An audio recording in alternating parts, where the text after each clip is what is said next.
Good morning students. Gayatri Vidya Mandir Sanchore के YouTube channel पे आप सभी का एक बार फिर से स्वागत है।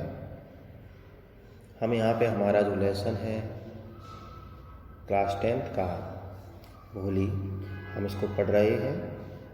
It is written by K.A. Abbas. ठीक है, तो इसमें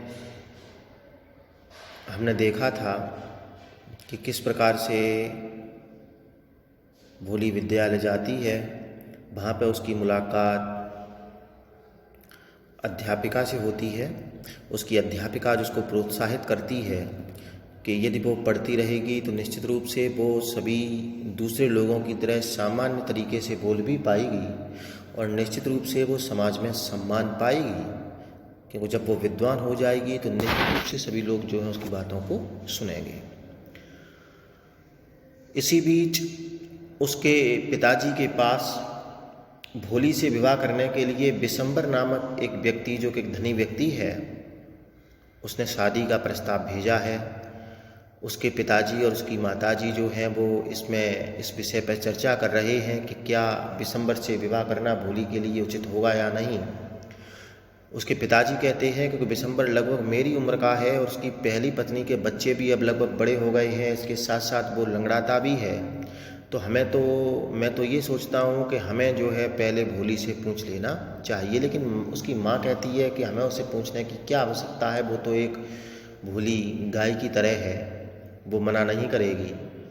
और ये तो अच्छी बात है कि बिशंबर जो दूसरे गांव से है, इसलिए उसको भोली के चेचक के दागों के बारे में, उसकी समझ की जो कमी है उसके अंदर, उसके बारे में नहीं पता है, अन्यथा वो विवाह के लिए कभी भी तैयार नहीं होता। और मैंने तो सुना है कि उसकी कई दुकानें हैं, कई हज़ार उसके बैंक में पड़े हुए हैं, एक धनी व्यक्ति है, तो हमें निश्चित रूप से उसके प्रस्ताव को स्वीकार कर लेना चाहिए। प्रस्ताव को स्वीकार कर लिया गया। बिशंबर जो कि धनी व्यक्ति था, एक बड़ी बारात के साथ, अपने मित्र और सगे संबंधियों की बड़ी सी बारात के साथ वो आया। जब वो वहाँ बैठे हुए थे हवन पे, ठीक है ना, तभी उसके एक मित्र ने कहा था कि गारलैंड दी ब्राइड, कि जो दुल्हन है उसके माला डाल दो। तो अब देखते हैं हम यहाँ से आगे।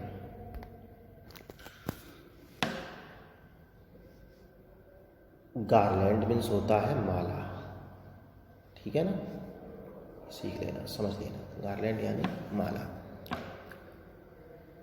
अब आगे देखते हैं। गारलैंड दी ब्राइड ग्रूम, तो जैसे उससे कहा कि दुल्हन की माला डालो, तो ब्राइड ग्रूम यानी दुल्हन है, ब्राइड ग्रूम।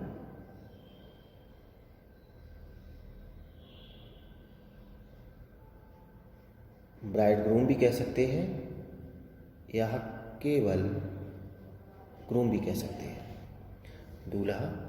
मैंने आपको बताया था कि ब्राइड मीन्स दुल्हन, ठीक है ना। तो दी ब्राइड ग्रूम यानी दूल्हे ने लिफ्ट मीन्स होता उठाना, लिफ्टेड यानी उठाया था दी गारलैंड यानी माला को ऑफ येलो मैरीगोल्ड, येलो यानी पीले मैरीगोल्ड। मैरीगोल्ड एक प्रकार का फूल जो होता गेंदा का फूल, ठीक है ना। तो गेंदे के फूलों की जो एक माला थी पीले रंग की, उस माला को उसने अपने हाथों में उठाया। अ वुमन, इतने में एक महिला ने स्लिप मीन्स खिसका देना। जैसे उसने फूलों की माला को बिशंबर ने उठाया था उस दुल्हन के गले में डालने के लिए, उसी समय अ वुमन यानी एक महिला ने स्लिप यानी खिसका देना, बैक यानी पीछे की तरफ खिसका दिया था द सिल्कन व्हील। ये जो व्हील शब्द आया है इसका तात्पर्य होता है घूंघट।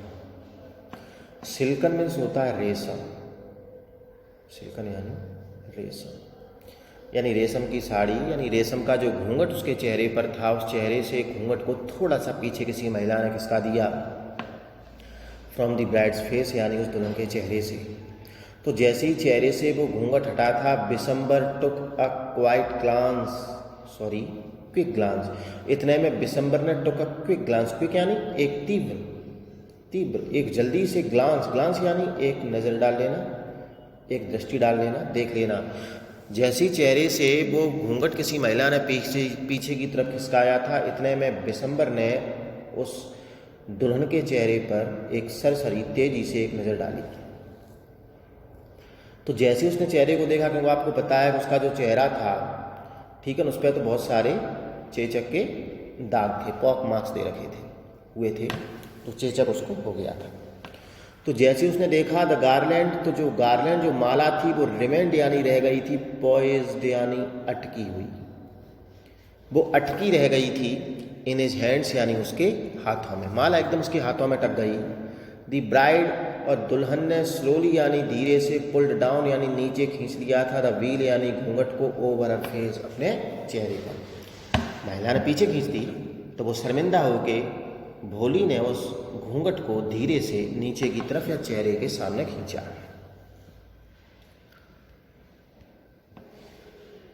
तो बिशंबर ने जैसे देखा कि चेहरे पे तो चेचक के दाग है, तो कह रहा हैव यू सीन हर, अपने मित्र से कह रहा हैव यू सीन हर, क्या तुमने उसको देखा?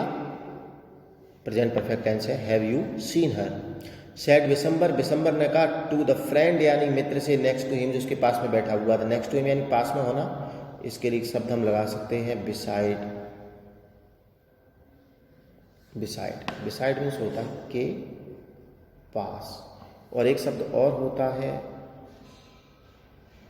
बिसाइड्स, जिसका तात्पर्य होता है के अतिरिक्त।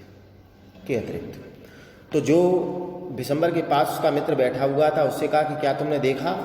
सी has pock marks on her face, she has pock marks, pock यानी हैज यानी होना, हैज और हैव का प्रयोग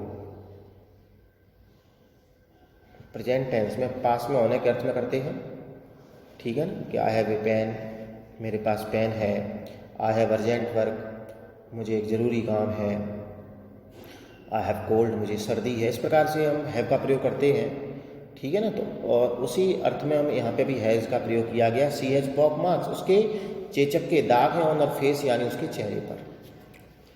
तो उसके मित्र ने कहा सो व्हाट, तो क्या हुआ? You are not young either, बस तुम भी कौन से जवान हो, you are not young either, तुम भी तो जवान नहीं हो। वो कह रहा मे भी हो सकता है शायद, but if I am to marry her, अब वो शर्त रख रहा है यहाँ पे, एक कंडीशन रखता है, तो भले ही मैं जवान नहीं हूँ, लेकिन if I am to marry her, यदि मुझे उससे विवाह करना है, तो फादर मस्ट गिव मी, तो हर फादर उसके पिताजी को मस्ट यानी अवश्य ही गिव मी मुझे देना चाहिए 5000 रुपीज़ यानी 5000 रुपये। मतलब मैं उससे अब एक ही शर्त पर विवाह करूँगा कि उसके पिताजी को मुझे 5000 रुपये जो है वो देने चाहिए। उसने अब जो है जो दहेज है वो मांगा, जिसे आप क्या बोलते हैं, डावरी। तो उसने कहा कि मैं उससे विवाह तभी करूंगा जब उसके पिताजी मुझको 5000 रुपये देंगे, क्योंकि उसके चेहरे पर तो काफ़ी चेचक के दाग हैं।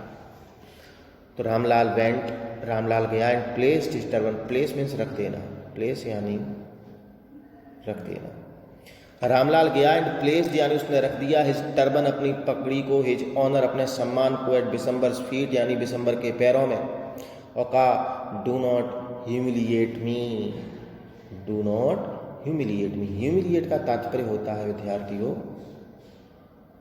अपमानित करना,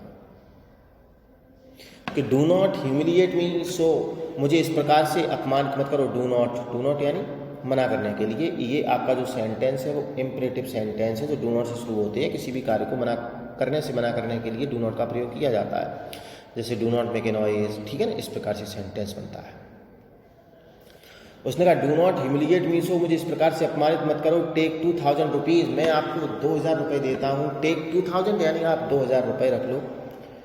तो उसने कहा नो, नहीं। बिशंबर ने कहा 5000, मुझे 5000 रुपये चाहिए, और अथवा वी गो बैक, या अथवा हम वापस जाते हैं।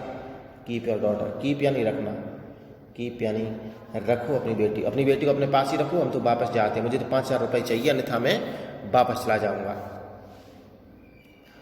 तो पिताजी ने कहा be a little considerate please. Considerate का मतलब विचार करने वाला, दयावान।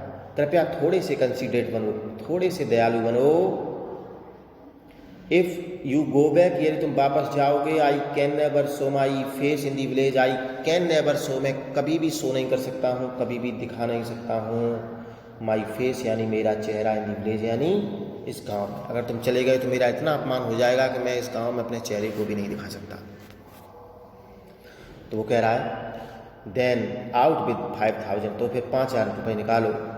Tears streaming down his face, streaming होता बहना, आंसू उसके चेहरे से बह रहे थे। रामलाल वेंट इन, रामलाल अंदर गया। ओपन दी सेफ, अलमारी को खोला, सेफ यानी अलमारी, कबर्ड भी होता है, ठीक है, कबर्ड, कबर्ड मीन्स भी अलमारी। उसने तिजोरी को खोला। एंड काउंटेड यानी उसने गिना था, नोट्स, नोट को गिना। ही प्लेस दी बंडल, उसने प्लेस यानी रख दिया था, बंडल यानी उस गठरी को यानी बंडल को, नोट का, एट दी ब्राइडग्रूम्स फीट यानी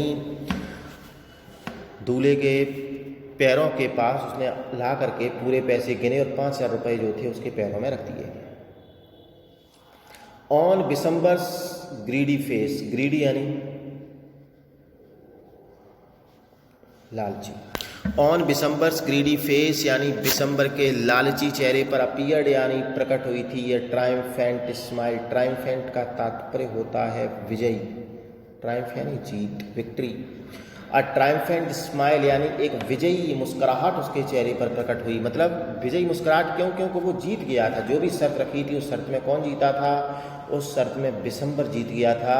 तो बिसम्बर जब जीत गया तो उसके चेहरे पर एक विजयी मुस्कान थी, क्योंकि उसने उसके पिताजी को, भोली के पिताजी को 5000 रुपये देने के लिए बाध्य कर दिया था।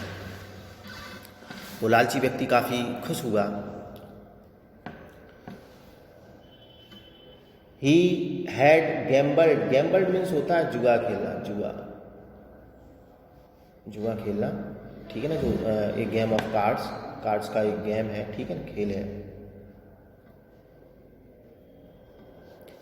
तो वो खुश हुआ था क्योंकि ही हैड गैम्बल्ड, उसने जुआ खेला था, एंड वॉन और जीत गया था। गिव मी द गार्लैंड, उसने कहा मुझे माला दो। ही अनाउंस्ड यानी उसने एकदम से कहा कि अब मुझे माला दे दो। वंस अगेन, एक बार फिर से, द व्हील यानी घूंघट was slip back, slip back यानी पीछे खिसकना। एक बार फिर से वो घूंघट पीछे खिसका था। फ्रॉम द ब्राइड्स फेस यानी उस दुल्हन के चेहरे से, बट दिस टाइम, लेकिन इस बार, हर आईज, उसकी आंखें, वर नॉट डाउनकास्ट, डाउनकास्ट यानी नीचे झुकी हुई। एक बार फिर से वो चेहरा, एक बार फिर से वो घूंघट पीछे की तरफ खिसका तो था, लेकिन इस बार दुल्हन की जो आंखें थीं वो नीचे की तरफ झुकी नहीं थीं। सी वॉज लुकिंग अप, वो तो ऊपर देख रही थी। लुकिंग स्ट्रेट, लुकिंग यानी देख रही थी, स्ट्रेट यानी सीधा। एट हर प्रोस्पेक्टिव, अपने प्रोस्पेक्टिव में संभावित, सीधा देख रही थी। एट हर प्रोस्पेक्टिव यानी अपने संभावित हस्बैंड यानी पति की तरफ। एंड इन हर आईज, और उसकी आंखों में, there were neither anger nor hate, उसकी आंखों में नाइदर एंगर, ना तो क्रोध था और ना ही घृणा का भाव था। इस प्रकार से देख रही थी कि आंखों में ना तो क्रोध था और ना ही घृणा। ओनली कोल्ड कंटेम्प्ट, कंटेम्प्ट यानी केवल एक तिरस्कार की भावना थी मन में, केवल तिरस्कार, कंटेम्पचुअस यानी केवल तिरस्कार की भावना के साथ उसने अपने संभावित हस्बैंड अर्थात बिसम्बर की तरफ निहारा। बिसम्बर रेज्ड, रेज यानी उठाना, रेज यानी उठाना, रेज बोलते, ठीक है ना, रेज, ये सेकंड फॉर्म है, तो उसने उठाया। बिसम्बर ने उठाया था दी गार्लैंड यानी माला को, टू प्लेस यानी डालने के लिए, राउंड दी ब्राइड्स नेक, राउंड दी ब्राइड्स नेक, कहाँ पे? उस दुल्हन की गले में डालने के लिए उसने माला को उठाया।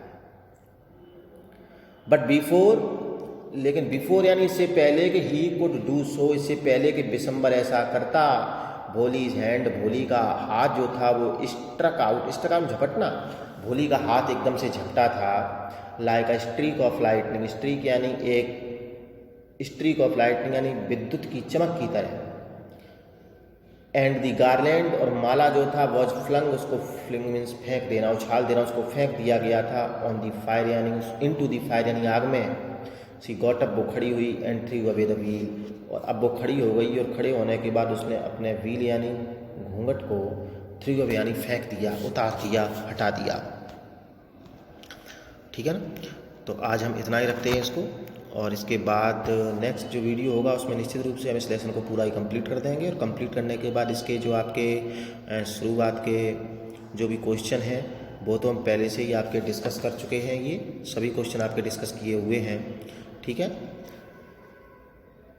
जैसे यहाँ पे क्वेश्चन है, व्हाट डिड वॉलीज मदर से after receiving the proposal from Bishambar, यानी बिशंबर ने जो प्रस्ताव को जो स्वीकार किया था उसके बाद भोली की माँ क्या कहती है, उस प्रस्ताव के बारे में क्या कहती है। तो उसके बारे में हमने सीखा है कि उसने बिशंबर के बारे में कहा कि बहुत ही धनी व्यक्ति है, ठीक है ना, उसके कई हजार बैंक में पड़े हुए हैं, इस प्रकार की बात है। What was the situation in the classroom when Woli attended the school for the first time? तो सिचुएशन ये थी कि lady teacher was teaching to the students या saying something to the girls, लड़कियों से कुछ कह रही थी, ठीक है ना। Bholi went and sat in one corner of the room, एक कोने में जा करके बैठ गई, and started to look on the pictures of the wall, यानी दीवार पे जो पिक्चर लगी हुई थी तस्वीरों को उसने देखना शुरू कर दिया था। What major changes were visible in the village in a few years, ये भी आना है। Why did Ramlal placed his turban at Bishambar's feet, तो Ramlal placed his turban at the Bishambar's feet because he said to Bishambar that do not humiliate me, कि हमें अपमानित मत करो, ठीक है ना। टेक 2000 रुपीज़, केवल 2000 रुपये जो है वो दहेज के रूप में स्वीकार कर लो, और इफ़ यू गो बैक, या तुम वापस चले जाओगे तो I can not show my face to the village any longer. Why did Bholi refuse to marry Bishambar, उसने बिशंबर से विवाह करने से क्यों इनकार कर दिया, इस क्वेश्चन को भी हम कल देखेंगे, ठीक है ना। तो ये आपके लगभग सभी क्वेश्चन हो गए। तो इन क्वेश्चंस के जो भी आंसर हैं उनको आप सही तरीके से याद करें। एक मैंने आपको बताया था ड्रॉ करेक्टर स्केच ऑफ वोली, इसमें से ये वाला तो आपको निश्चित रूप से याद करना है। कल इस लेसन को हम कंप्लीट कर देंगे, तब तक आप पढ़ते रहें। धन्यवाद।